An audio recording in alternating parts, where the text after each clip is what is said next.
Muy buenas tardes, bienvenidos, bienvenidas a esta edición de hoy de Sobre la Mesa, jueves, casi viernes 5 de febrero del 2026, de que voy a estar hablando, dialogando, analizando con ustedes durante las próximas 2 horas. Oigan, la primera plana del nuevo día de hoy para mí confirma la incapacidad e ineptitud de este gobierno. Millones de dólares en créditos contributivos federales para proyectos de energía renovable, proyectos privados, a punto de perderse porque la gobernadora no nombra a los miembros de la Junta de Gobierno de la Autoridad de Energía Eléctrica.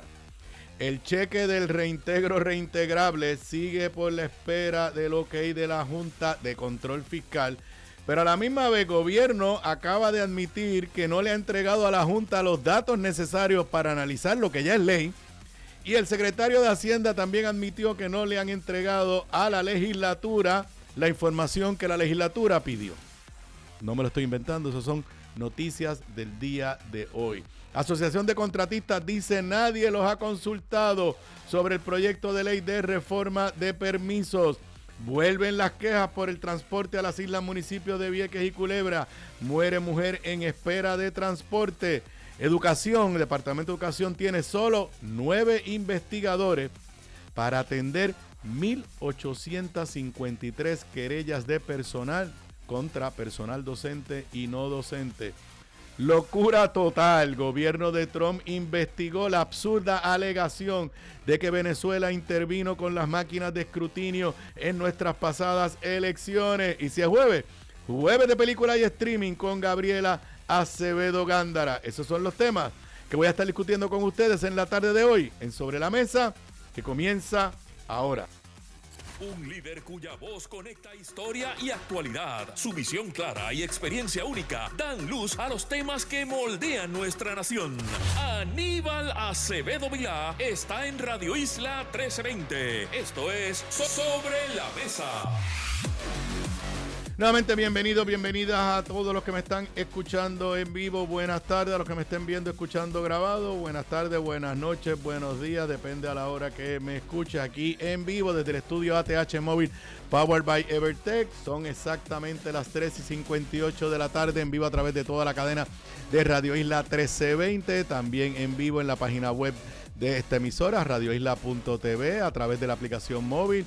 Si no la has descargado a tu teléfono celular, te invito a que lo hagas. Aquí hay una versión de audio, también hay una versión de vídeo y audio en vivo a través del canal de YouTube de Radio Isla, de la página de Facebook de Radio Isla y la misma transmisión en vivo a través de la página de Facebook de este servidor, facebook.com/acevedovila.net. Antes de entrar a los temas que quiero discutir con ustedes, hoy no es un día bueno para los seguidores del deporte en Puerto Rico, para los seguidores particularmente del béisbol, para los que estamos entusiasmados y ahora perdiendo un poco de entusiasmo con el clásico que ya está a la vuelta de la esquina ahora en marzo, aunque tengo entendido que la notificación oficial de los rosters de todos los equipos será hoy por Major League Baseball a las 7 de la noche. Ya la prensa informa que los tres grandes nuestros, Francisco Lindor, Javier Báez y Carlos Correa, no se les ha autorizado y no van a ser parte del equipo que los vimos en los pasados clásicos y que son un trío pues extraordinario. Repito, por lo menos la prensa lo está dando ya como oficial, aunque el listado oficial se dará a conocer a las 7 de la noche de hoy. Los nuestros harán lo mejor posible, pero son 3 duras bajas para el equipo, 3 duras bajas para nosotros los fanáticos. Son muy pocas las ocasiones que tú puedes ver a todas las estrellas del béisbol y a las estrellas puertorriqueñas. En la primera parte del clásico de uno de los grupos en que participa Puerto Rico es aquí en el estadio Irán Bison. Yo espero ir a los juegos, pero no lo voy a negar. Yo esperaba ir a ver la sonrisa, el bate, el fildeo de Francisco Lindor. Yo esperaba ir a ver la magia de Javi Baez. Yo esperaba ir a ver a Carlos Correa. Y todo tiende a indicar que no nos los van a permitir. Yo creo que la fanaticada todavía espera una explicación mucho más clara de la que se nos ha dado. Sabemos que la Federación de Baloncesto, hasta la propia gobernadora, hizo gestiones, pero nos es difícil entender cómo otros jugadores de otros países que han tenido lesiones, se les ha conseguido el seguro, se les ha permitido jugar, y a estos 3 grandes de nuestro béisbol profesional no se les va a permitir estar. Ojalá y nos sorprendan a las 7 de la noche y pues por lo menos algunos de ellos lo logren. Pero vuelvo y repito, esa es la información que ha trascendido y que está en todos los medios en este momento. Bueno, vamos a las noticias, como decimos por ahí, en detalle. Las noticias en detalle. Yo me levanto, bueno, la realidad es que anoche me acosté tarde y después de las 11 de la noche, el periódico El Nuevo Día ya comienza a colgar alguna de sus historias. Así que yo no sabía que era la historia de primera plana, pero la leí tarde en la noche y me costó trabajo asimilarla. Es la primera plana del periódico El Nuevo Día de hoy. Ahí la tienen en pantalla, si puedes ponchar la pantalla. Falta de quórum pasa factura.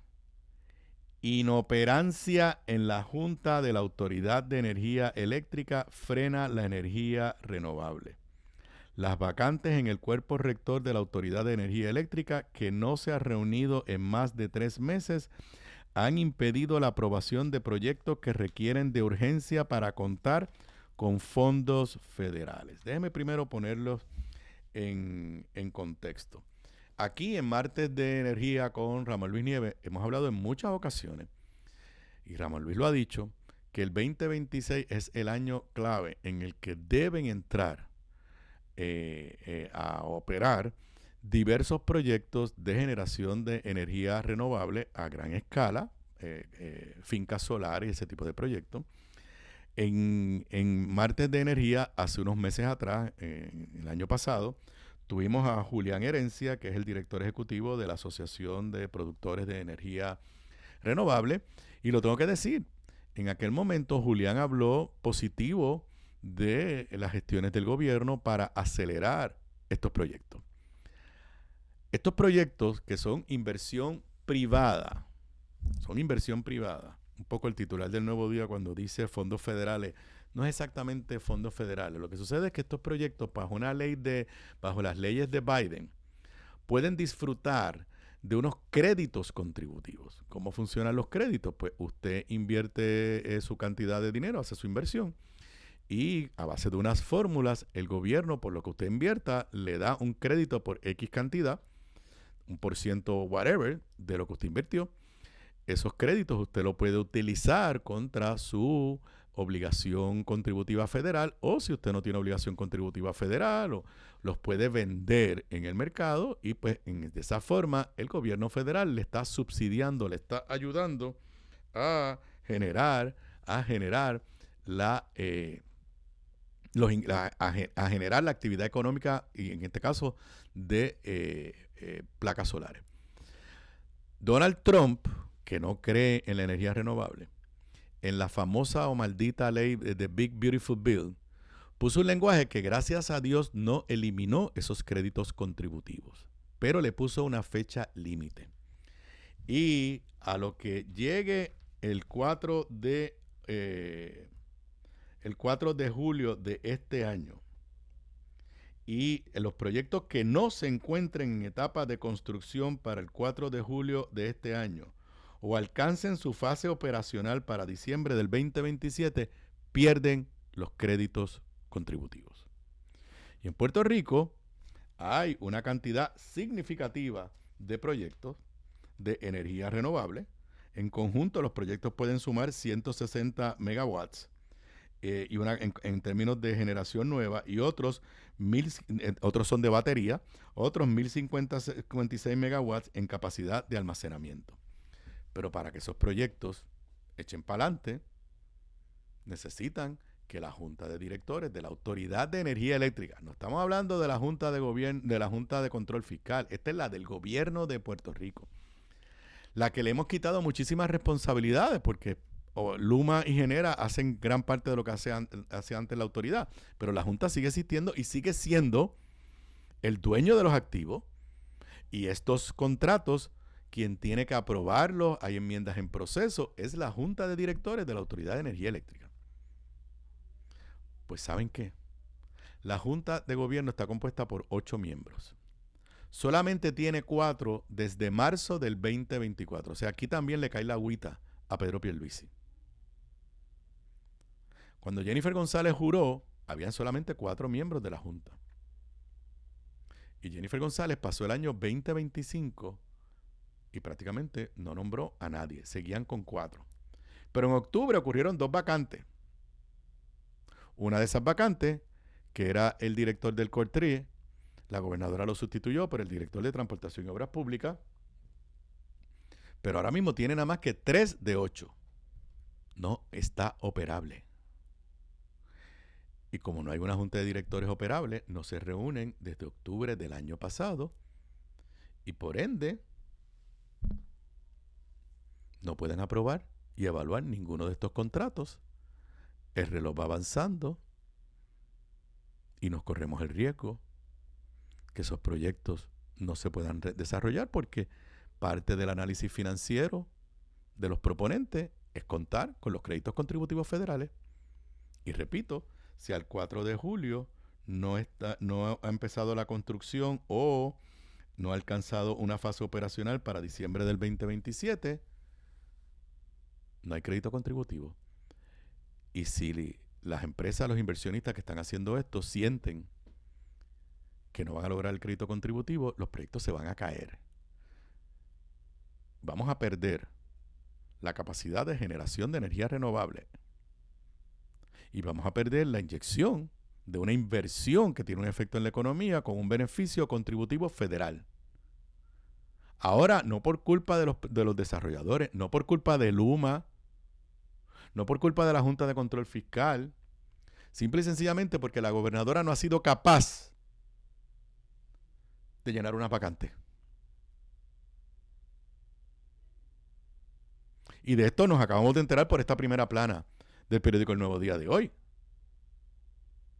Porque si no, yo no sabía nada de esto. ¿Qué mayor muestra de incapacidad, de incompetencia usted puede tener que una como esta? Cuando el tema energético es uno de los más importantes, si no el más importante para Puerto Rico en este momento. Cuando tienes varios proyectos de energía renovable, como se dice allá en el norte, en el pipeline. Algunos llevan 10 años negociándose. Y según nos dijo Julián Herencia, cuando estuvo con nosotros, con Ramón Luis y conmigo en Martes de Energía, finalmente se estaban moviendo. Y repito, Julián Herencia estuvo hablando, creo que fue en octubre que estuvo con nosotros, elogiosamente de este gobierno. Hasta que en octubre se quedaron sin quórum. Si no hay quórum, no pueden aprobar ningún contrato. Y si no hay ningún contrato, no se pueden empezar a las fases próximas, incluyendo la de construcción, y estar listos para operar proyectos de fincas de placas solares y de almacenamiento con baterías. Ante esta impactante primera plana del periódico El Nuevo Día, hoy Francisco Domenech pues vino en la fase de justificar. Si puedes poner el próximo clip. Francisco Domenech afirma que exigencias de ley dificultan llenar vacantes en la Junta de Gobierno de la Autoridad de Energía Eléctrica. El secretario de la Gobernación asegura que están buscando candidatos para poder reactivar el organismo rector. Para empezar, esto no es una cosa que surgió ahora. Desde marzo del 2024, desde el gobierno de Pedro Pierluisi, habían 4 vacantes. Así que cuando llegó Jennifer, primero, es la misma ley, no es que han cambiado la ley, y cuando llegó estaban las vacantes. ¿Dónde está el banco de resumen, el banco de talento ese y los miles y miles y miles de resumen? En segundo lugar, una de las vacantes es del representante del interés público. Cargo, que está vacante desde que se cumplió el término del amigo Tomás Torres Placa, que terminó en marzo del 2024. Se abrieron unos procesos para quien estaba interesado y solo el empresario Giancarlo González Ascar radicó su candidatura, porque eso se hace por elección, pero este gobierno a través del ombudsman lo descalificó. Si él estuviera, ya tendríamos los 4, hubiéramos tenido 5, ahora tendríamos 4. Entonces no solamente lo descalifican, sino que el ombudsman dice que no tiene dinero para hacer la elección, y obviamente el gobierno de Jennifer González no le consigue el dinero. En otras palabras, al gobierno de Jennifer González no le ha interesado llenar la vacante del interés público a la Junta de Directores de la Autoridad de Energía Eléctrica. Primero sacaron, descalificaron, a mi entender injustamente, a Giancarlo, y luego no hacen una nueva elección con la excusa de que no tienen dinero. Ah, no, pero hay dinero de sobra, el gobierno está bollante. Hay sobrante, pero no hay dinero para hacer una elección, para escoger el llenar esa vacante. Y las otras, leo de las expresiones del Nuevo Día, las expresiones que hizo en el día de hoy Francisco Domenech. No fue el Nuevo Día nada más, fue una conferencia de prensa. La gobernadora ha estado activamente dentro de los parámetros de la ley de la Autoridad de Energía Eléctrica, identificando candidatos para que próximamente tengamos nuevos miembros y tengamos el quórum. Y eso estará sucediendo próximamente porque se han estado buscando los candidatos con la pericia que requiere estar en la Junta de la Autoridad de Energía Eléctrica. Para empezar, vuelvo y repito, esa es la ley. Y es la misma ley desde que ella llegó. Entonces, Domenech dice que hay algunos requisitos de que sean ingenieros eléctricos, toda una serie de excusas. Para empezar, si los nombran ahora, no pueden entrar en funciones porque hay sesión legislativa. No pueden hacer nombramientos de receso. Domenech, tenías que nombrarlo en diciembre o en enero, a principios de enero, para que pudieran entrar en funciones. Y el reloj, como dice Julián Herencia, el reloj está avanzando. Sí, me escribe un amigo, yo sé que la gobernadora no cree, o sea, que la gobernadora se está alineando a las políticas públicas de Trump de no fomentar la energía renovable, pero el amigo que me escribió, pero es que Trump permitió que estos créditos contributivos siguieran vivos por lo menos hasta el 4 de julio de este año. O sea, Trump no lo liquidó totalmente. Trump le dio un plazo precisamente porque hasta los republicanos sabían que a través de todos los Estados Unidos había proyectos que estaban ya encauzados y dijo, pues te voy a dar un tiempo para que los termines.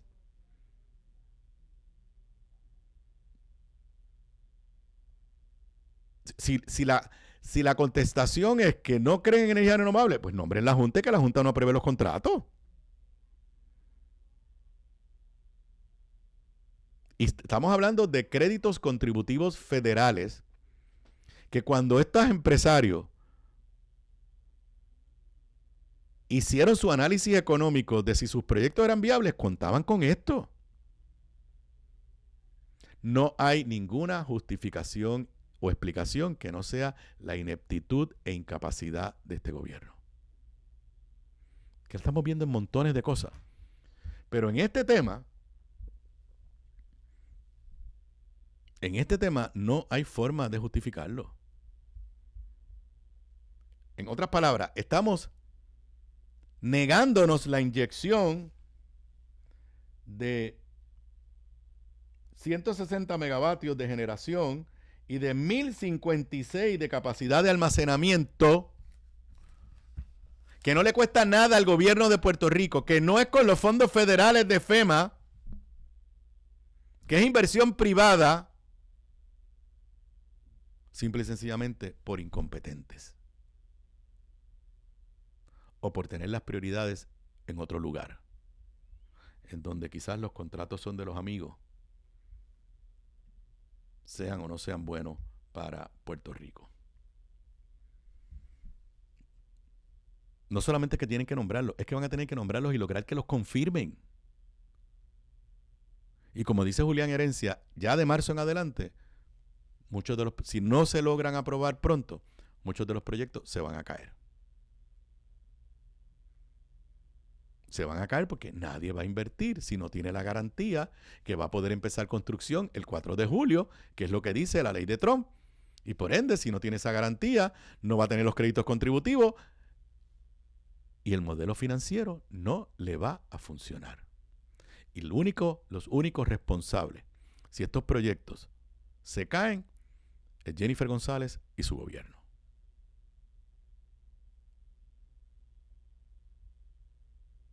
Mientras está presentando demandas contra Luma congeladas por los tribunales, no tiene la capacidad de conseguir un ingeniero eléctrico o con experiencia que cumpla con los requisitos de la ley.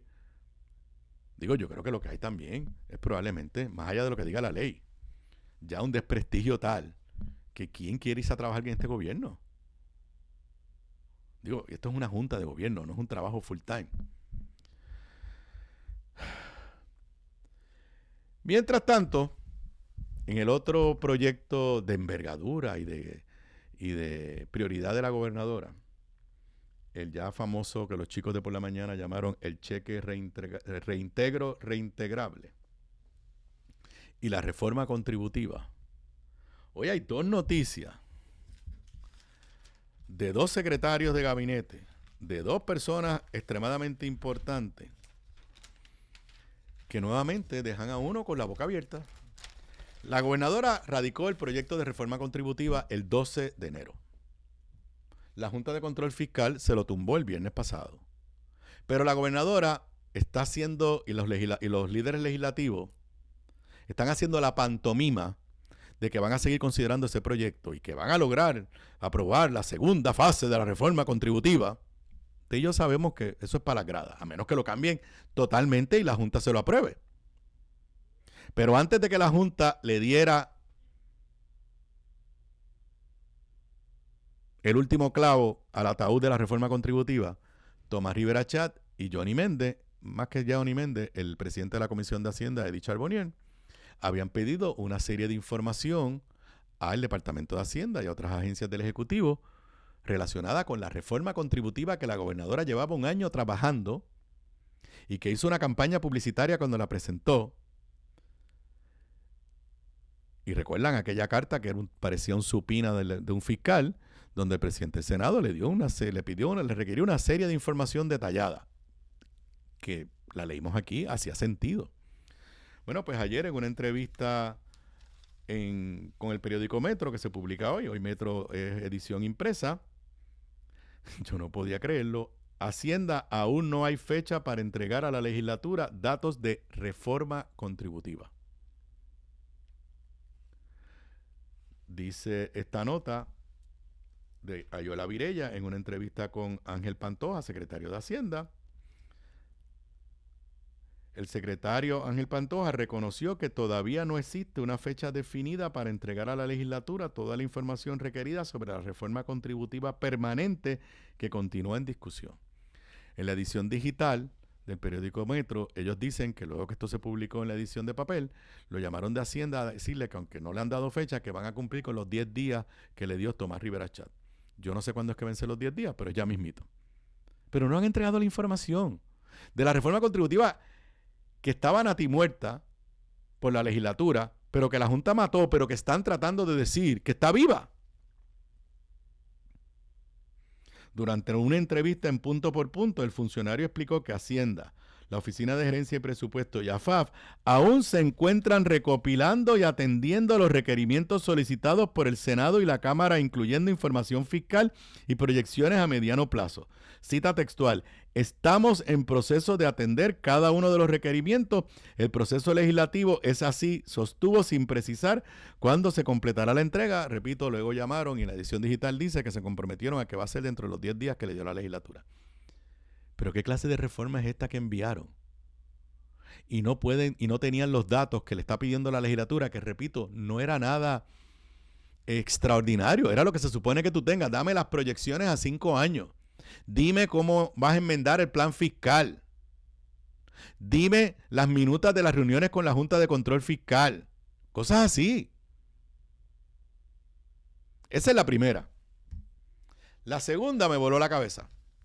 Porque el lunes firmaron, se aprobó por la Cámara y Senado y firmaron inmediatamente, y la gobernadora el martes, hizo una conferencia de prensa en vivo sobre el reintegro reintegrable. Y ya la gente está hablando por ahí de cuánto es el cheque y cuándo me va a llegar y todo eso. Y llevo días diciéndole que tengo serias dudas de que la Junta lo vaya a aprobar como fue legislado. Bueno, pues Noticel nos tiene hoy, digo, ya está también en todos los periódicos, puedes ponerlo ahí en pantalla. El gobierno no ha entregado a la Junta la certificación del dinero para el alivio contributivo. Y ahora lo dice Francisco Domenech, no es la de Metro. El secretario de la Gobernación, Francisco Domenech, afirmó que las reuniones con la Junta de Supervisión Fiscal avanzan, pero aún no hay cifra definitiva para el fondo de devolución. Les he dicho a ustedes que la Junta va a aprobar un cheque. Lo que la Junta ha mandado claras señales es que no va que tiene dudas con los 554 millones de dólares que legislaron como alivio. Y que la Junta está más inclinada a autorizar algo que ande por los 200 o los 300 millones, que fue lo mismo que le autorizaron a Pedro Pierluisi en el 2024. Pues Francisco Domenech, básicamente, no le quedó más remedio. Pero esto para mí, para sorpresa, de decir que no le han enviado a la Junta los datos, que todavía están dialogando,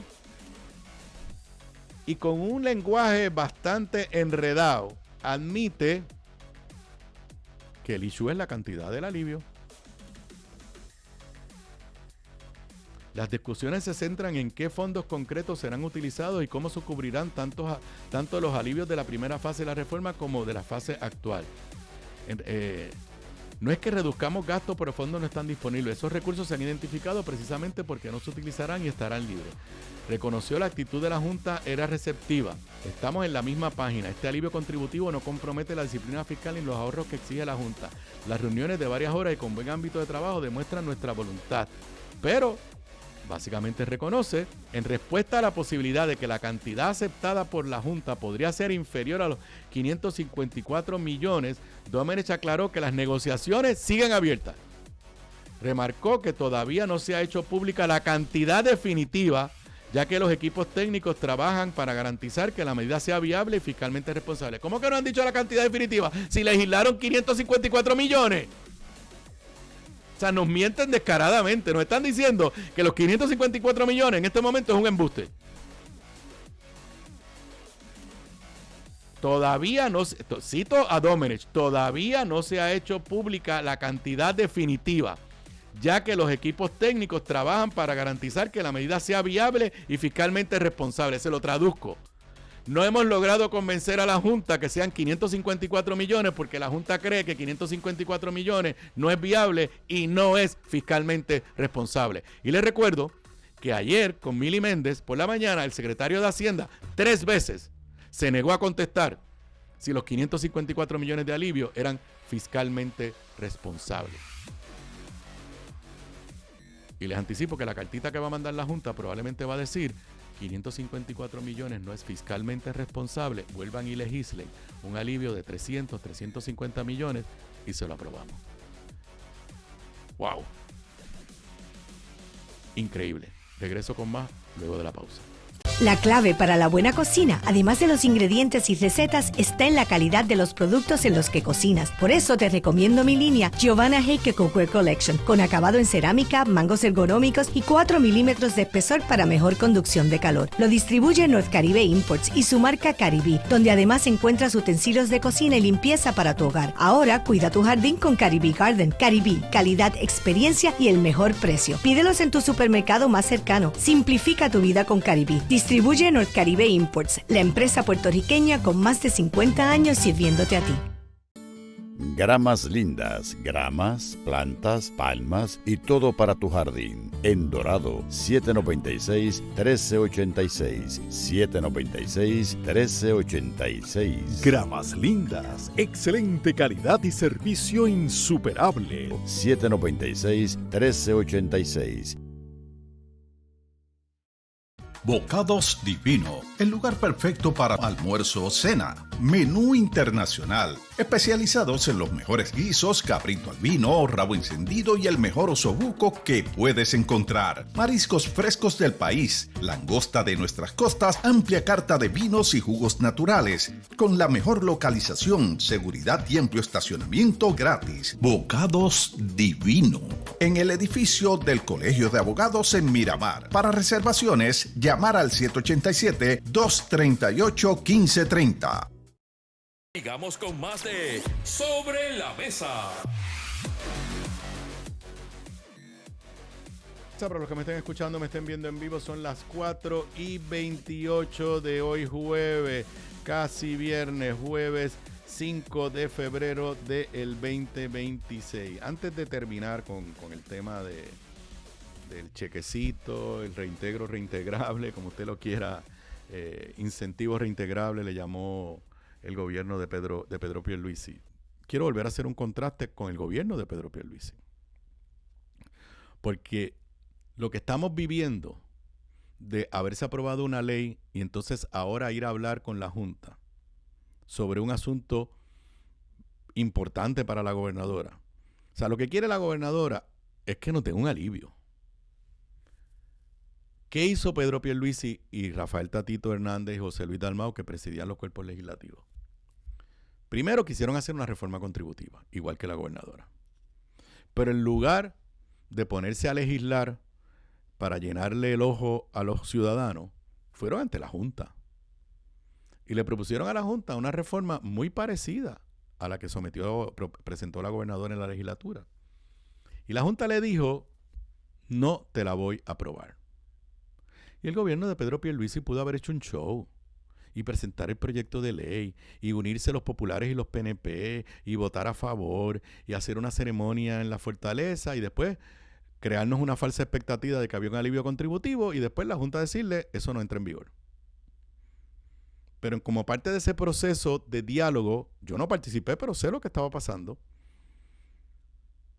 La Junta o alguien del lado del gobierno o alguien del lado de la Junta trajo la idea, bueno, pues hemos tenido unos excesos de recaudos que no podemos garantizar que van a ser permanentes, por eso no podemos dar una reforma contributiva recurrente sin nuevos ingresos, pero vamos a darle un incentivo a los ciudadanos, a los contribuyentes, de un año.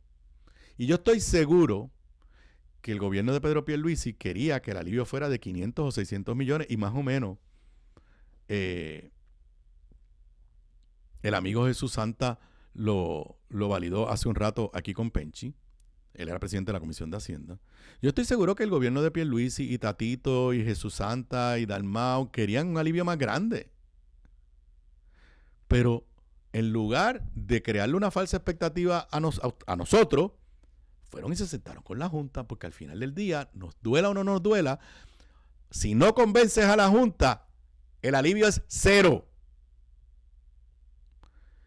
Y cuando presentaron el proyecto del incentivo reintegrable, no había controversia. Cuando lo presentaron ya tenía el visto bueno de la Junta. Y no pasamos por esto que estamos pasando ahora. Entonces lo que uno se tiene que preguntar es, número uno, ¿por qué si la gobernadora llevaba un año hablando de reforma contributiva, por qué presentó un proyecto sin haberlo primero negociado para ver lo que sacaba con la Junta de Control Fiscal? La Junta de Control Fiscal le mata la reforma porque Tomás Rivera Chat y Johnny Méndez la consultan, porque la gobernadora no la consultó. Nunca le mandó el proyecto diciéndole, evalúame esto y dime si estás dispuesto a ponerla en vigor. Porque la Junta tiene un superveto. Hoy en los jueves que yo doy mi curso de separación de poderes en la Escuela de Derecho de la UPR y estábamos hablando de eso. Tiene un superveto que no tenía ni los gobernadores americanos. O sea, la Junta tiene el poder de detener que se ponga en vigor una ley debidamente aprobada, simplemente por decir que no cumple con el plan fiscal o que el gobierno de Puerto Rico no presentó los estudios necesarios para justificarla. Y ha detenido la implantación de varias leyes. Así que te guste o no te guste, ¿por qué la gobernadora no fue primero y nos trajo, igual que nos trajo el presupuesto del año pasado? Cuando presentó el presupuesto, la Junta era buena y dijo, este presupuesto es dialogado con la Junta. Y cuando la legislatura hizo enmiendas al presupuesto, las dialogaron con la Junta. Y cuando el presupuesto se aprobó en Cámara y Senado, ya todos sabíamos que tenía el ok de la Junta. Y la gobernadora usó eso para vanagloriarse de que era el primer presupuesto balanceado. ¿Por qué no hizo lo mismo con la reforma contributiva? Entonces, luego que tiene el fiasco de la reforma contributiva, que primero sus propios legisladores le decían que aquí no están los datos, y acabamos de ver que todavía al día de hoy no le han podido entregar a la Cámara y al Senado los datos de la reforma contributiva que está muerta, pero que siguen tratando de revivirla. Entonces, después que tiene ese fiasco, presenta un proyecto el viernes de este reintegro reintegrable, lo aprueban el lunes, lo firma el martes y ahora es que están hablando con la Junta.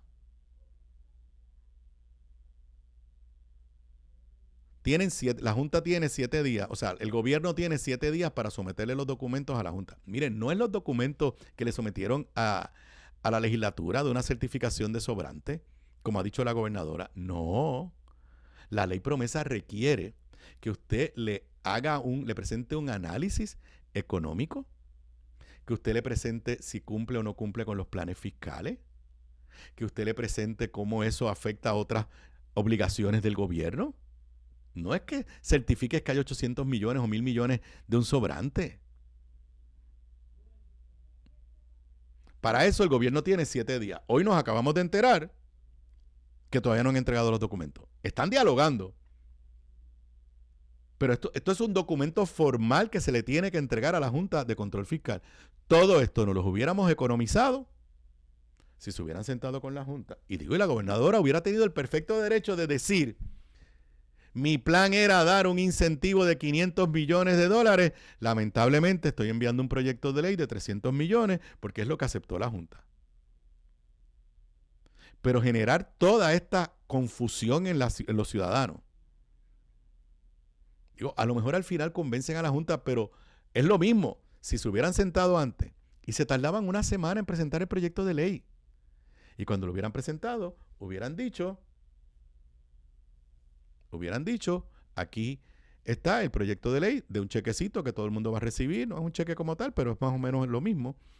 Lo han tratado de explicar, creo que también se han confundido ahí porque la gobernadora dio a entender que tú ibas a tener un cheque de $5,000 por cada dependiente que tuviera y no es eso es simplemente una deducción que al final se reduce a unos cuantos dólares, pero no equivale a peso. No voy a entrar aquí en explicaciones, no es lo mismo un crédito que una deducción, es una diferencia inmensa. Pero estamos en compás de espera. Están por ahí explicándole a la gente de cuánto va a ser el cheque, cuándo va a llegar el cheque, cuando saben que todavía a esta fecha no hay certeza de que se vaya a recibir el cheque. Me reafirmo en lo que he dicho. Ojalá y me equivoque. Creo que la Junta va a decir $554 millones sin ninguna fuente de ingreso no es fiscalmente responsable. El gobierno de Puerto Rico tiene muchas presiones todavía presupuestarias, la carrera magisterial. Ahorita vamos a ver cómo hay solamente 9 investigadores para atender más de 1,800 querellas en el Departamento de Educación. Trabajadores sociales, tema del momento, mal pago, no hay suficiente. La Junta va a decir, hay unas presiones presupuestarias, hay unas incertidumbres presupuestarias. En este momento, gobernadora, no podemos permitir que su proyecto de ley, o su ley, porque ya está firmado, de 554 millones entre en vigor, pero con mucho gusto, si usted la modifica para que cueste nada más que $350 millones, con mucho gusto permitimos que entre en vigor. Eso es lo que yo creo que va a suceder. Pero nos hubiéramos evitado toda esta incertidumbre y todas estas controversias si la gobernadora hubiera actuado con la prudencia que se debe actuar en circunstancias como las que vive Puerto Rico y con una Junta de Control Fiscal que sí, que tiene poderes plenarios en estos temas sobre el gobierno de Puerto Rico. Son las 4:37, oigo la musiquita, regreso con más luego de la pausa. Sigamos con más de Sobre la Mesa. Aquí de regreso a Sobre la Mesa, para los que me estén escuchando, me estén viendo en vivo, son las 4:41 de la tarde de hoy jueves, casi viernes 5 de febrero del 2025.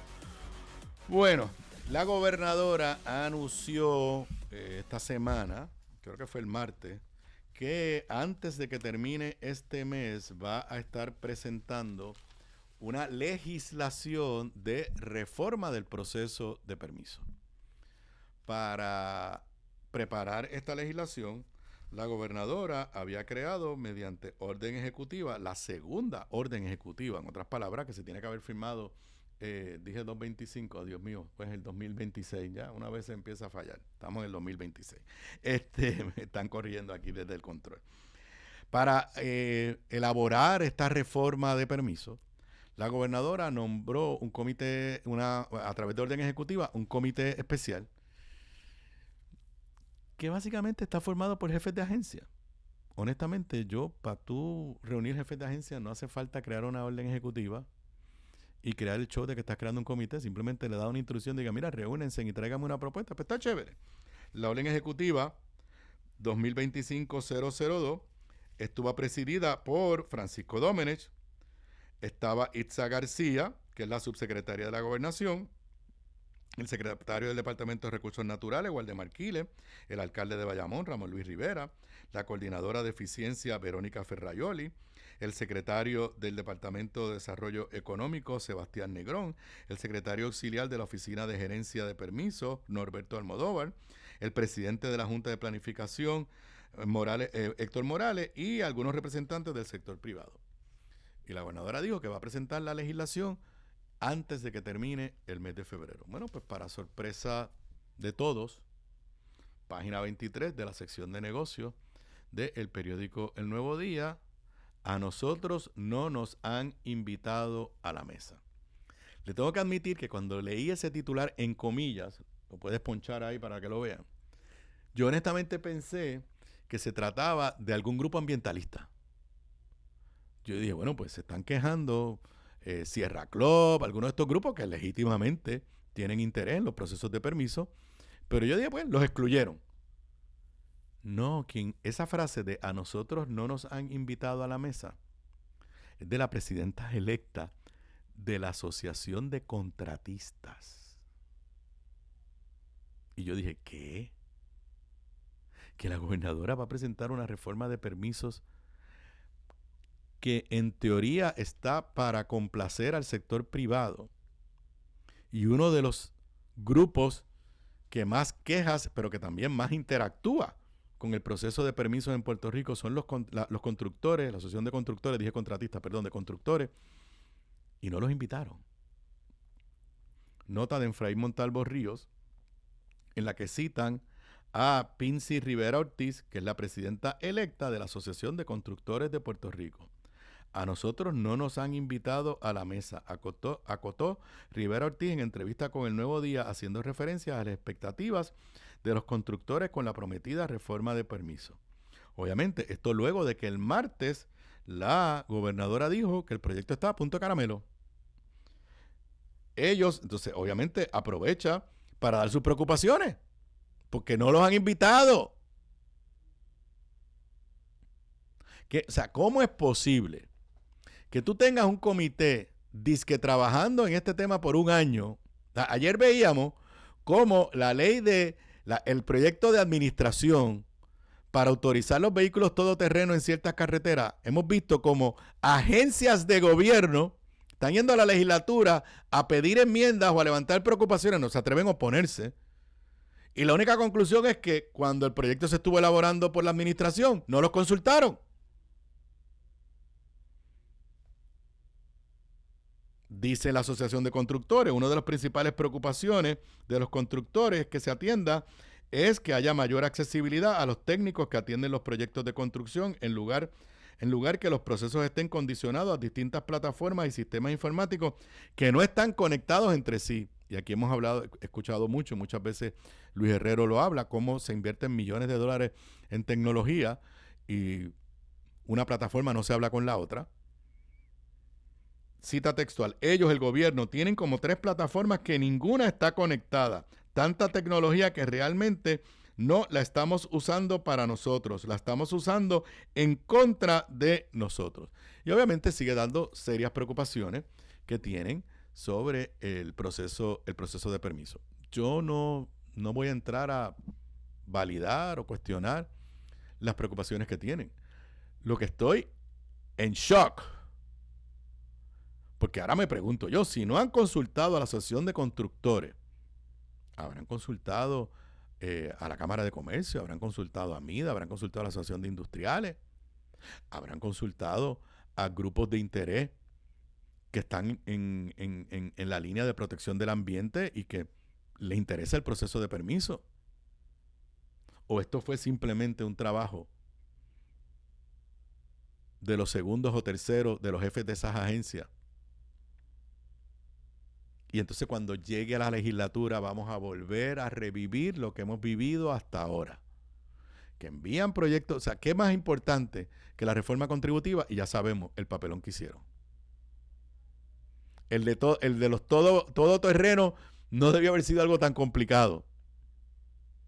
Y ya sabemos las objeciones que tiene. Y ahora parecería ser que vamos por el mismo camino y que cuando la gobernadora presente el tan esperado y necesitado proyecto de reforma del proceso de permiso, algo que es un dolor de cabeza en Puerto Rico y que se señala como uno de los mayores impedimentos para generar nueva actividad económica, actividad comercial, actividad industrial, pues no sé, tengo aquí el temor de que cuando ese proyecto llegue, lo que vamos a tener es un montón de objeciones de sectores importantes porque no se les consultó.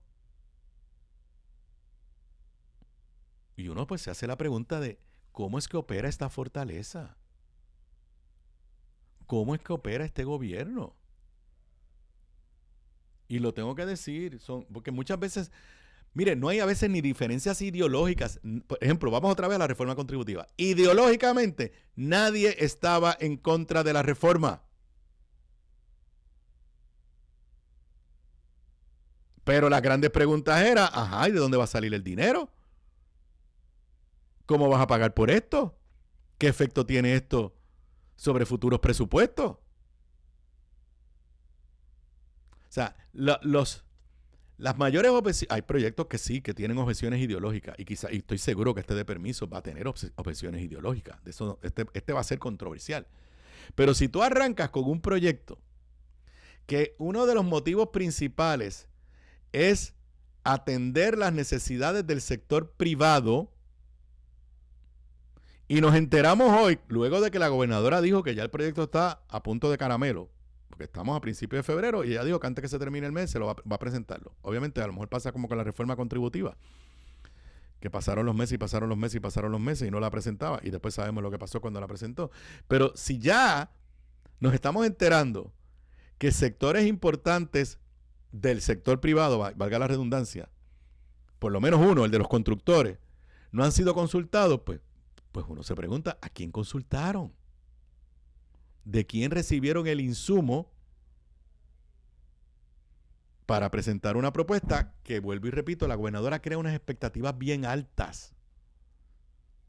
Creó una expectativa bien alta con el tema de Luma, creó una expectativa bien alta con el tema de energía en términos generales, creó una expectativa bien alta con la reforma contributiva y ya empezó a crear una expectativa bien alta con la reforma de los permisos.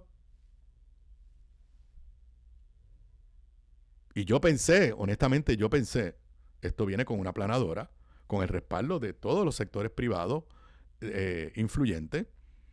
Y cuando abro la página 23 del periódico El Nuevo Día, de la sección de negocios, a nosotros no nos han invitado a la mesa. Más contundente que eso, difícil.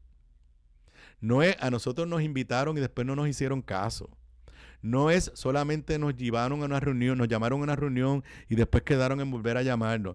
No es nos pidieron un memorial por escrito. No, es que no nos han llamado.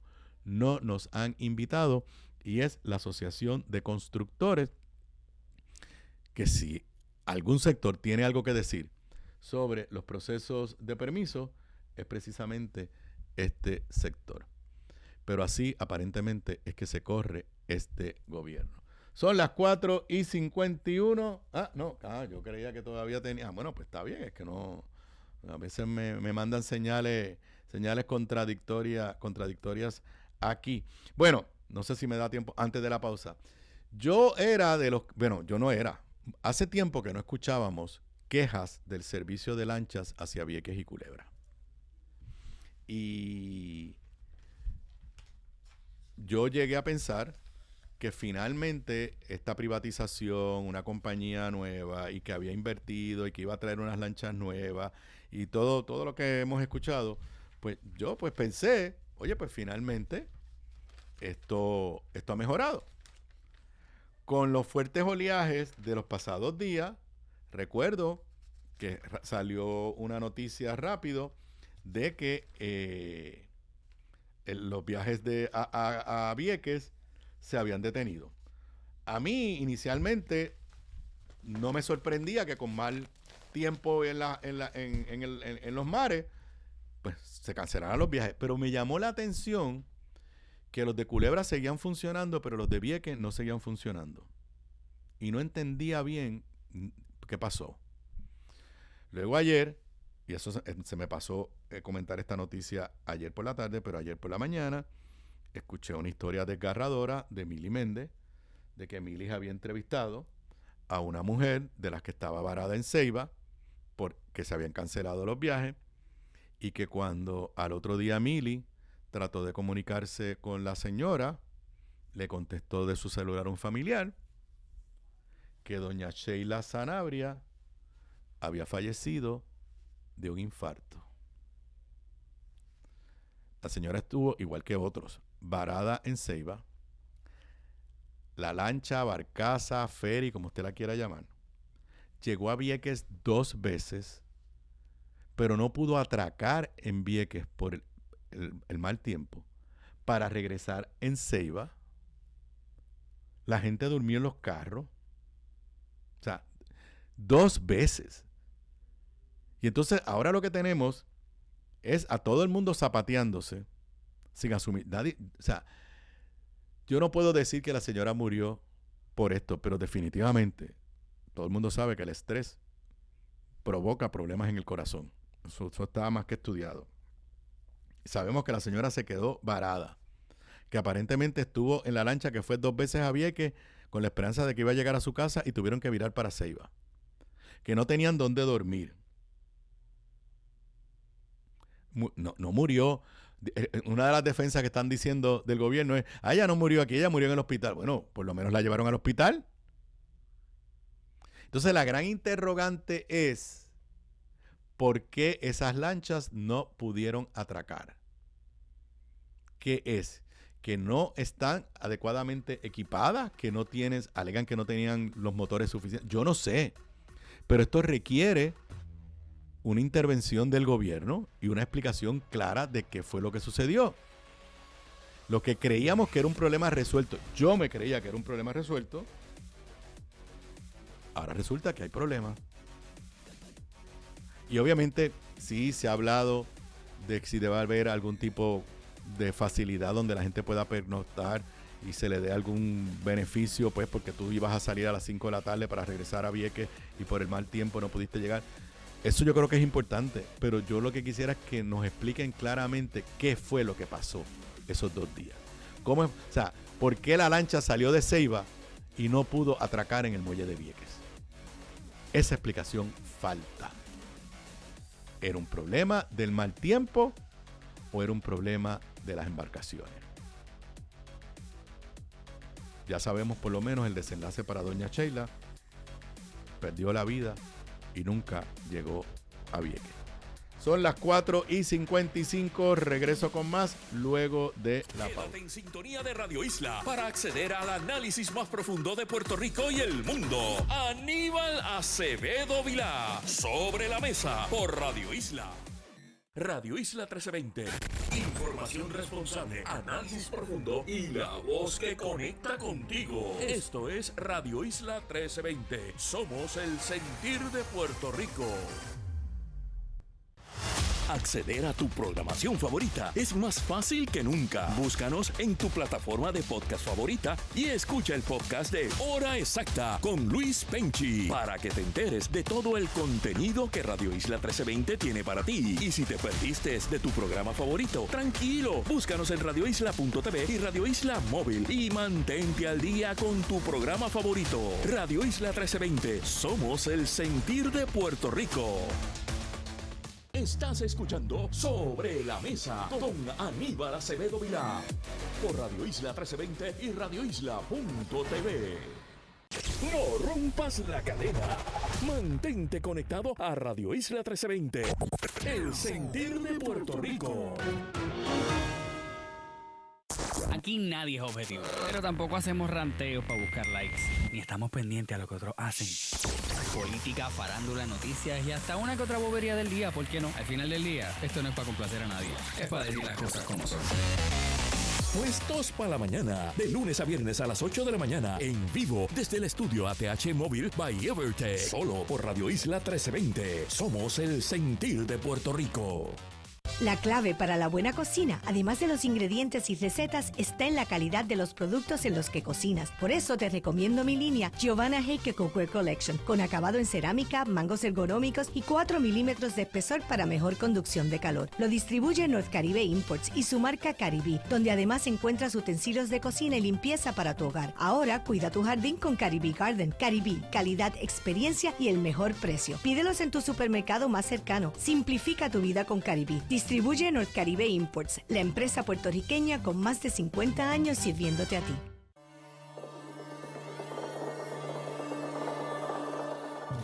Ya era hora. Ahora te toca a ti ver la película A Ida y Vuelta. Ríe, recuerda y vuelve a disfrutar. Weisner Distribution y Radio Isla 1320 te invitan a la premiere en Puerto Rico este martes 3 de febrero desde las 5:30 de la tarde en Popular Plaza, Distrito T-Mobile. Ven y conoce de cerca a sus protagonistas, Carmen Machi como Aida, Paco León como Luisma y Canco Rodríguez como El Barajas. A las 7:30 de la tarde, proyección exclusiva. Boletos a la venta en caribbeancinemas.com. A Ida y Vuelta, solo en cines desde el 5 de febrero. Si estás listo para proveer nuevos servicios y productos para tu negocio, en Radio Isla 1320 estamos listos para ayudarte a anunciarlos. Nuestras nuevas estrategias de mercadeo radial y digital, diseñadas exclusivamente para ti, llevarán tu negocio a otro nivel. Comunícate con nuestros expertos ahora llamando al 787-292-1700 o envía un mensaje al email ventas@radioisla1320.com. Radio Isla 1320, el sentir de Puerto Rico. Radio Isla 1320 te ofrece la información más actualizada. Por eso estamos en vivo todos los días por YouTube. Búscanos como Radio Isla TV y accede a la programación más reciente. Radio Isla TV en YouTube. Búscanos ya. Radio Isla 1320. Somos el sentir de Puerto Rico. Esta es la emisora más poderosa en análisis y noticias. En tu radio. WSKN San Juan 1320.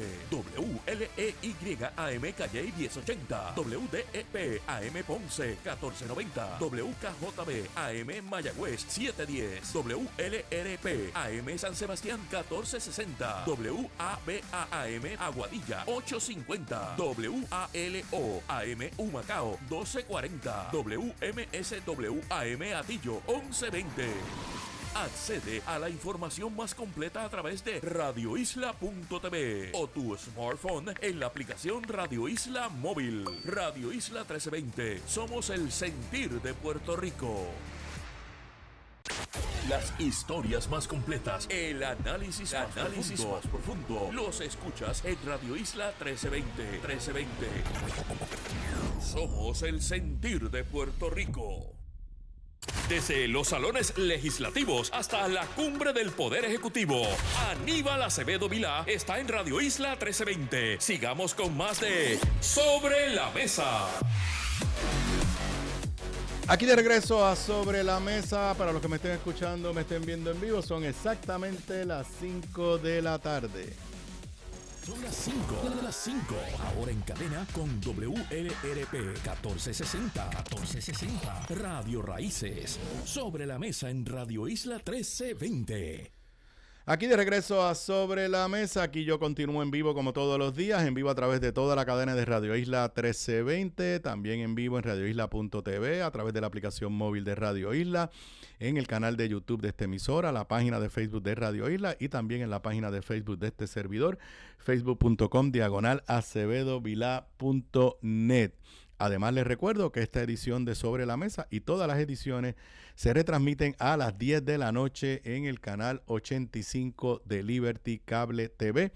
Además, más tarde hoy o temprano mañana la vas a encontrar en todas las plataformas, todas las aplicaciones que te permiten escuchar podcast a través del internet, Spotify, Apple Podcast, Google Play, la aplicación de podcast de Radio Isla 1320 y también la vas a encontrar en mi canal de YouTube.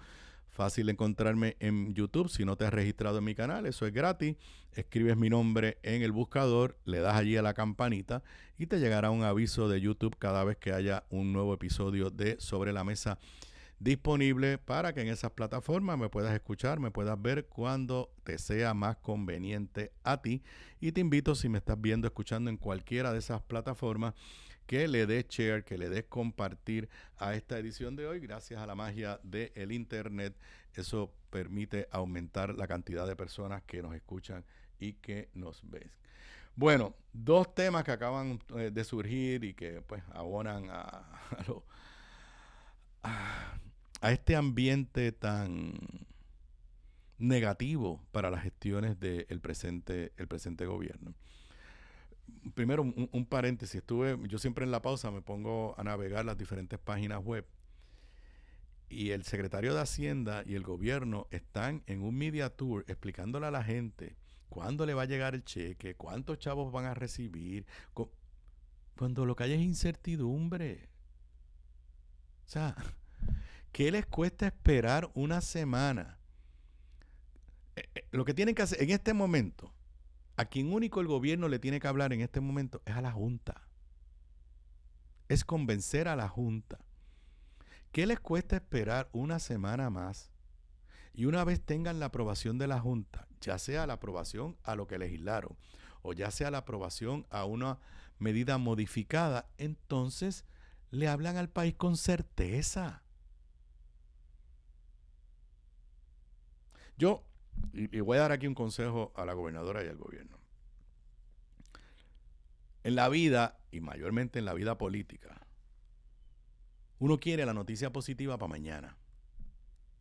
Uno quiere la primera plana positiva para mañana. Y a veces entonces provoca esa noticia positiva para mañana y después, a largo plazo, esa noticia positiva se convierte en algo totalmente negativo. Si usted lo que quiere es lograr que los ciudadanos, los contribuyentes en Puerto Rico reciban algún tipo de alivio, no provoque primeras planas ficticias.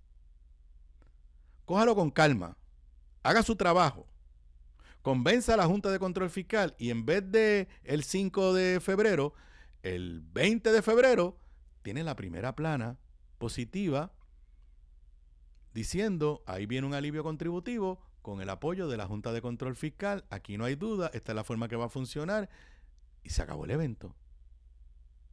Pero es que estuve entrando en las páginas y está el secretario de Hacienda explicando cuándo llega el cheque, cómo es que se va a pedir el cheque, cuando lo que tiene que estar haciendo el secretario de Hacienda es compilar la información y llevársela a la Junta de Control Fiscal y defenderla ante la Junta de Control Fiscal. Bueno, el tema de el nepotismo. Sabemos que se revivió en las últimas semanas por 6 senadores que se informó que tenían familiares trabajando en el Senado con las debidas dispensas, nadie estaba violando la ley. Eso provocó que el presidente del Partido Popular y comisionado residente dijera que en el programa de gobierno de cara al 2028 del Partido Popular se va a enmendar la ley contra el nepotismo, que recordó que es una aportación del Partido Popular de 1941, que se va a enmendar para eliminar esa posibilidad de familiares trabajando con dispensa en la legislatura. Eso provocó, en lo que para mí es un error garrafal, que Tomás Rivera Chat se pusiera a cazar una pelea con Pablo José, y donde básicamente pues, Tomás Rivera Chat quedó retratado como el que no tiene ningún problema con estos temas de nepotismo. En esa misma ola, la senadora ahora independiente, Joan Rodríguez Bebe, paréntesis, que desde que se fue de Proyecto Dignidad apenas logra generar noticias, es la verdad, pues presentó un proyecto que no estoy claro lo que hace, pero era un proyecto para, alegadamente, fortalecer la ley contra el nepotismo, que curiosamente es la ley 99 de 1941. Presentó ese proyecto un poco para montarse en la ola y en una movida de esas que a uno le cuesta trabajo entender, el presidente del Senado llevó el proyecto a votación para colgarlo.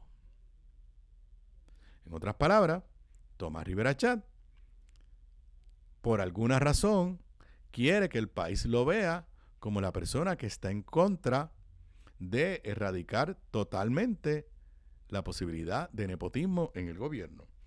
En el debate, Tomás Rivera Chat dijo que el proyecto de ley estaba mal escrito, pero ¿por qué lo lleva a votación? Los proyectos de ley no se tienen que llevar a votación, no hay ninguna obligación. La senadora dijo en el hemiciclo, este proyecto permitiría unos controles más puntuales y que respondan de forma directa a la razón de ser, al motivo de ser, por el cual en el gobierno queda prohibido y debe quedar prohibido la práctica del nepotismo, de manera tal que rija en ese proceso de contratación al mérito. Y básicamente lo llevaron a votación en el proyecto del Senado 1043. Tomás Rivera Chat dijo que el proyecto era confuso, pero ese no es mi punto. Mi punto es por qué siguen extendiendo la discusión de un asunto que yo no veo cómo ayuda al PNP. Y por qué Tomás Rivera Chat, que poco a poco se está convirtiendo en la cara, en la imagen del PNP, consejo al Partido Popular, esa debería ser la estrategia. Un PNP igual a Tomás Rivera Chat, un voto por el PNP es un voto por Tomás Rivera Chat. No importa quién sea el candidato a gobernador, el que va a mandar es Tomás Rivera Chat. Esas yo creo que debería ser el esfuerzo de los partidos de oposición. Porque Tomás se empeña en seguir cazando la pelea con este tema y el efecto es que en la opinión pública aparentaría que el PNP es el defensor del nepotismo y los demás partidos son los que de alguna forma quieren apretar los tornillos, como quien dice, para quedar totalmente prohibido la posibilidad de que parientes trabajen, particularmente en la Asamblea Legislativa. Otra nota que acaba de salir hace poco en el periódico Metro. Sabemos que la presidenta de la universidad, Sayira Jordán Conde, primero llegó a la presidencia sin el apoyo de ningún sector universitario. De ninguno. Y todo el mundo sabe que llegó allí porque era la candidata de la gobernadora. Lleva menos de un año, yo no sé cuándo es que ella entró en funciones, pero me parece que fue como en el verano. Y ya hubo un voto de confianza que lo ganó por un pelo en la Junta de Gobierno de la UPR, que es la que de verdad la nombró y la puede destituir. Hoy creo que la gobernadora salió a defenderla a rajatabla, en lugar de la gobernadora dejar que estos asuntos corran en el mundo universitario. Y hoy la Junta Universitaria, que es un organismo de consultoría, no es un organismo con poder decisional, le retiró la confianza a Sayira Jordán Conde. Leo del periódico Metro, la Junta Universitaria retiró su confianza tras aprobar una moción que señala un patrón de incumplimiento con los deberes institucionales y con el rol de asesor que la ley asigna a ese organismo. La determinación se produjo durante una sesión celebrada el miércoles en la que se consignó una votación mayoritaria a favor de la moción. La votación fue 22 a favor de la moción de quitarle quitarle la confianza y 14 en contra. La moción fue presentada por el profesor Daniel Chéveres, representante del recinto de Bayamón, quien planteó que la presidenta ha mantenido una relación distante con la Junta Universitaria, limitando su participación en asuntos sustantivos del sistema y desatendiendo comunicaciones formales del organismo. Ok, la Junta Universitaria no es la Junta de Gobierno, que es la que sí tiene el poder de nombrarla y votarla, pero es un organismo importante porque es el cuerpo de mayor representación multisectorial dentro de la UPR, integra a los rectores de los 11 recintos, así como representantes claustrales y estudiantiles.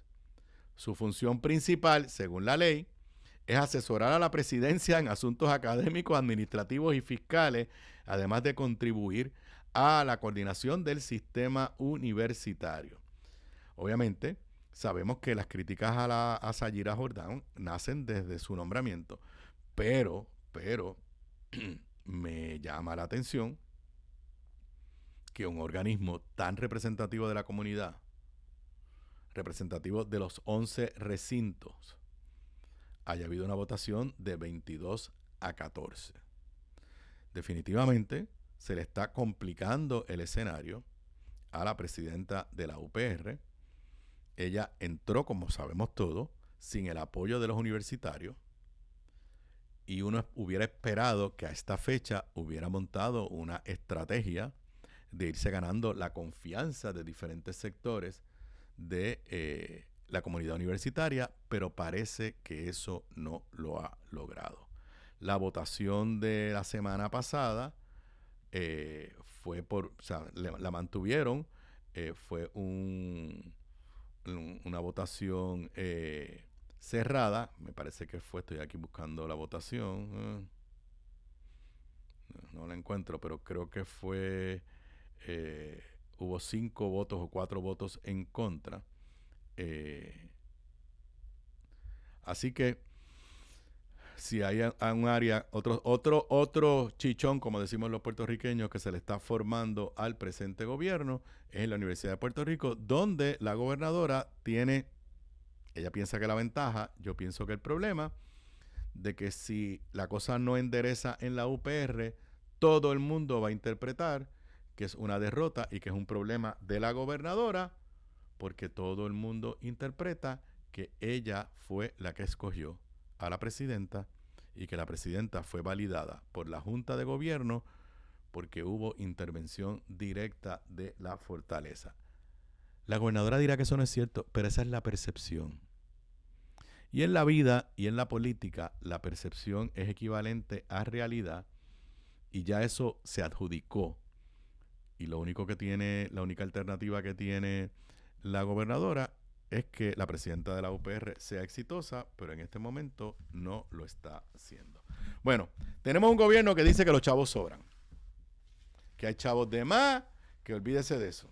Y hoy, el periódico Metro, que hoy jueves sale en edición impresa, nos tiene una primera plana: tapón disciplinario en educación, querellas. La agencia maneja 1,853 querellas activas contra su personal, docente y no docente, con 9 investigadores.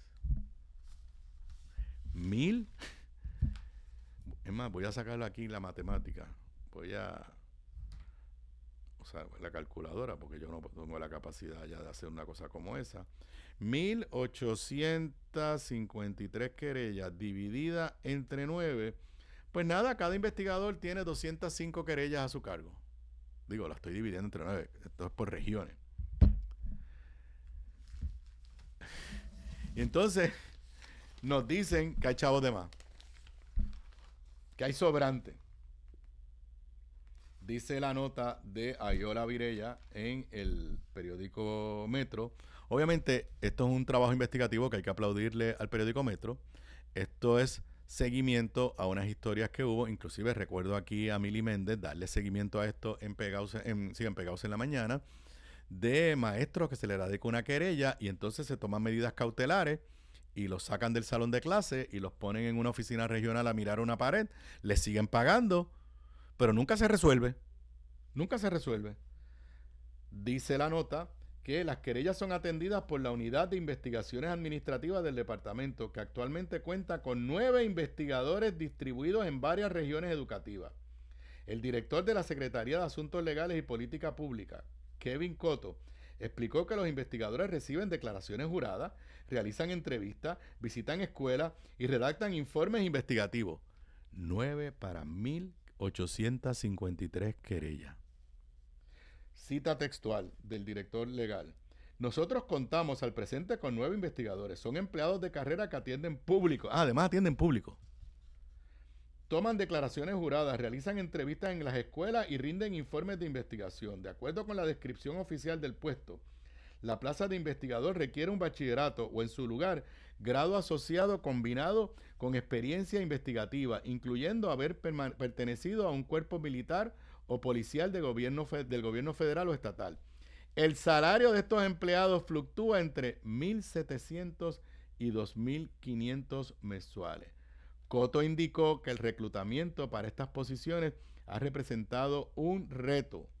Hemos tenido dificultad en el reclutamiento tanto por el salario como por el cargo de trabajo que conlleva la posición.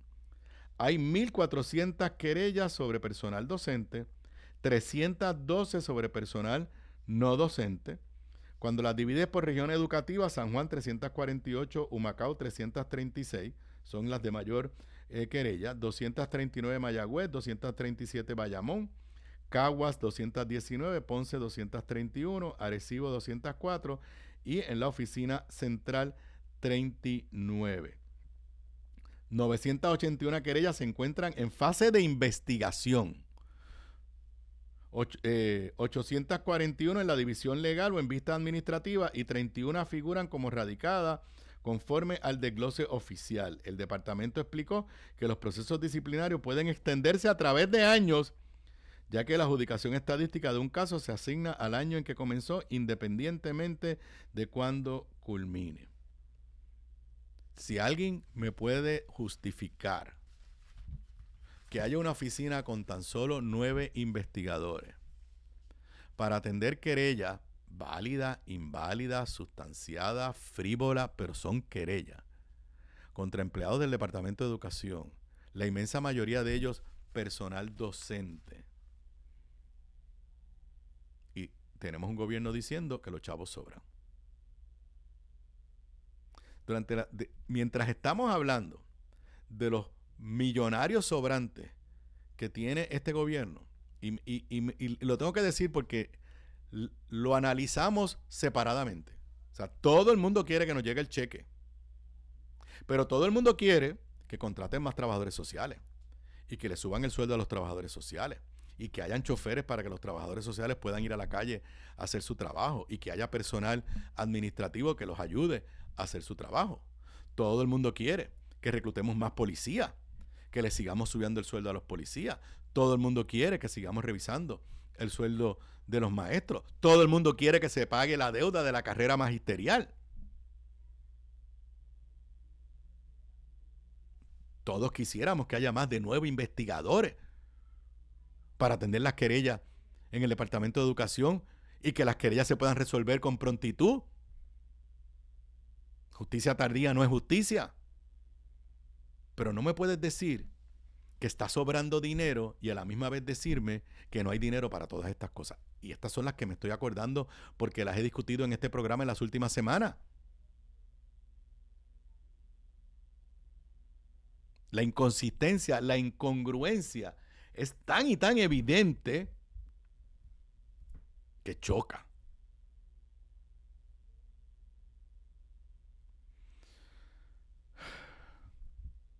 Bueno, anoche hablando de Trump y de Puerto Rico. Esto es locura total.